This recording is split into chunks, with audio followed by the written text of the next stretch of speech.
মহাপাপ থেকে মুক্তিমন্ত্র শুনুন। অপি চেদস্যি পাপেভ্য সর্বেভ্য পাপকৃতম সর্বং জ্ঞানপ্লবেনৈব বীজিনং সন্তরিষ্যসি।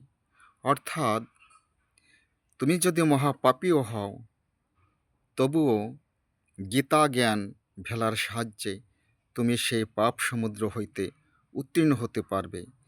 ভগবান শ্রীকৃষ্ণ আরও বলেছেন, যথৈ ধাংসি সমৃদ্ধগ্নির ভস্যসাৎ করুতে অর্জুন জ্ঞানাগ্নি সর্বকর্মাণি ভস্যসাৎ কুরুতে তথা। অর্থাৎ, হে অর্জুন, যেরূপ প্রজ্বলিত অগ্নি কাষ্ঠ সকলকে ভস্যসাৎ করে, সেইরূপ গীতা জ্ঞানরূপ অগ্নিসমুদয় সকল পাপ কর্মকে বিনষ্ট করে ভস্যসাৎ করে তোমাকে খাঁটি সোনায় পরিণত করে ভগবানের চরণ প্রাপ্তি করবে।